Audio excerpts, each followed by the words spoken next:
Renan Santos analisa a resposta de Sergei Lavrov, ministro de Relações Exteriores da Rússia, a Emmanuel Macron, presidente da França. Renan afirma: a Rússia tem um propósito. Assista e entenda. Sergei Lavrov, ministro de Relações Exteriores da Rússia, vamos ver o que Lavrov reagiu ao Macron. Vamos lá. Конечно, это угроза в адрес России. Если он нас считает угрозой, собирает встречу начальников генеральных штабов европейских стран и Британии. Говорит, что необходимо использовать ядерное оружие, готовиться к использованию ядерного оружия против России. Это, конечно же, угроза. В отличие от своих предшественников, которые тоже хотели против России воевать, Наполеона, Гитлера, господин Макрон не очень изящно поступает, потому что те прямо говорили: надо завоевать Россию, надо Россию победить. Он, видимо, хочет того же самого, но почему-то говорит, что воевать с Россией надо, чтобы она не победила Францию, что Россия создает угрозы Франции и Европе. Путин неоднократно высказывался, называя такие мысли бредовыми, чушью. Но, наверное, для любого маломальски вменяемого человека совершенно понятно, что России это не нужно. России нужно устранить первопричины той ситуации, которую Запад создал на Украине для подавления влияния, для ведения войны против Российской Федерации. Это прежде всего расширение НАТО, и президент Трамп, его команда прекрасно понимают, что именно это было главной первопричиной. Об этом публично говорят.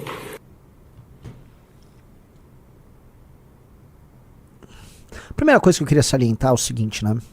Veja como, a despeito de todos os seus problemas, veja só, e a despeito de ser uma potência maligna ao longo da história, uma potência que invade e causa danos horríveis a seus vizinhos, a Rússia tem um propósito histórico. E reparem que ter um propósito não significa ser bom. Ter um propósito não significa ser bom, tá? Nunca significa ser bom. Mas a nação russa tem um propósito. E veja como eles falam em termos históricos. Quem viu uma famosa entrevista que o Putin deu pra aquele americano idiota, aquele... Você sabe, aquele influenciador americano... Hã? Tucker Carlson, aquele idiota, o Tucker Carlson. O Putin deu uma entrevista pro Tucker Carlson, e aí quando ele vai falar das razões por trás da guerra, ele volta no tempo, mas ele volta séculos a fio, quiçá milênios a fio. Tá? Eu acompanho um ótimo podcast sobre a história russa, né? E você vai traçar a história russa e ela tá definitivamente linkada com a história da steppe, né? Desculpa eu ter que entrar nesses termos que eu adoro, né? Vai falar de indo-europeu, sim. É da steppe que deriva o mal no mundo, tá? Eu não tô falando mal aqui de maneira boba, tola. Tô falando assim, as maiores pestes do mundo surgiram da steppe. Indo-europeus, turcos, mongóis, tá? Esses homens a cavalo que invadiram e destroçaram toda a Eurásia, eles vêm dali, tá? O demônio mora na steppe. A steppe é a origem disso. E os russos são em grande parte oriundos da steppe, né? Os russos, naturalmente, eles têm uma origem eslávica e tem uma origem nórdica também, porque Rus foi fundada por vikings, né?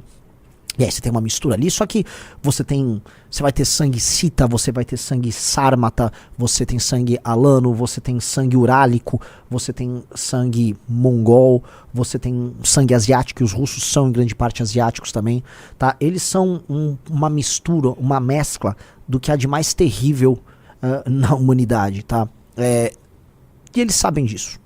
E eles falam da sua própria história nesses termos. Tá? Eles são o último grande povo da steppe, porque se vocês pensarem direitinho, boa parte do território deles, boa parte da Eurásia já foi tomada pelos mongóis. Os túrquicos também tentaram tomar esses territórios, mas no fim, quem fez a última grande expansão, que foi uma expansão para o leste, foram os russos. Eles tomaram aquela área toda, eles invadiram aquela área toda e eles foram até a outra ponta, tá? Eles fizeram isso e eles têm esse controle dessa área toda. E eles são poderosos e eles falam nesses termos. O tempo, assim como para os chineses, o tempo para os russos corre de maneira diferente. e o espaço para os russos se dá de maneira diferente. Eles têm poder gravitacional. China também tem. Tá? São potências continentais nesses termos. E eles falam assim, então você vê a resposta do Lavrov, é uma resposta que ela não está presa em conversinhas. Ele vira e fala, o Napoleão, né? O Macron não foi tão gracioso quanto o Napoleão e o Hitler, porque esses falavam diretamente que queriam invadir a Rússia, né? Então ele constrói isso, ele constrói um lance de um struggle, né? Uma luta eterna dos russos contra invasores, porque isso já está incrustado na alma da Rússia. Gente, a Rússia foi invadida pelos mongóis, a Ordem Dourada já invadiu, eles já tiveram submetido aos mongóis. A Rússia já viu assim, as raças mais malditas de conquistadores andarem por lá. A Rússia já passou por todas as humilhações possíveis, tá? Alguns dos grandes cães sarmentos da humanidade já passaram por lá. Os russos já passaram por tudo, cara. Por tudo.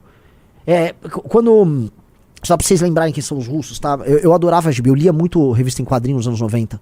E quando eu li a morte do Superman, né? E depois veio a história do quem era o Apocalipse que matou o Superman. E aí o Apocalipse era um bebê, né? Ele morava em outro planeta, ele era jogado numa torre, e aí ele era morto, ele era linchado, e aí ele renascia. E ele sempre renascia um pouquinho mais forte, até que ele começou a bater os que linchavam, e aí ele se tornou um ser muito poderoso. Essa era mais ou menos a história do Apocalipse. Essa é um pouco a história da Rússia, né? E falar em Rússia e Apocalipse na mesma frase quase sempre combina. Então, sim, amigos, assim, tô falando de um povo de uma outra natureza.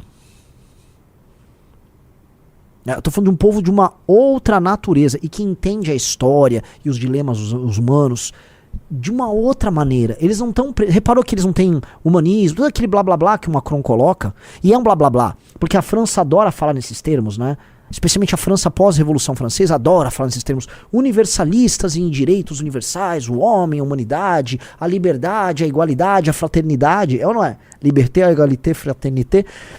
Enquanto tiveram um império colonial que explorou muita gente, e exploram até hoje países na África. Exploram até hoje países na África.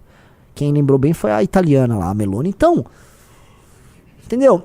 A Rússia não tem. A Rússia, internamente, ela cortou a bullshitagem.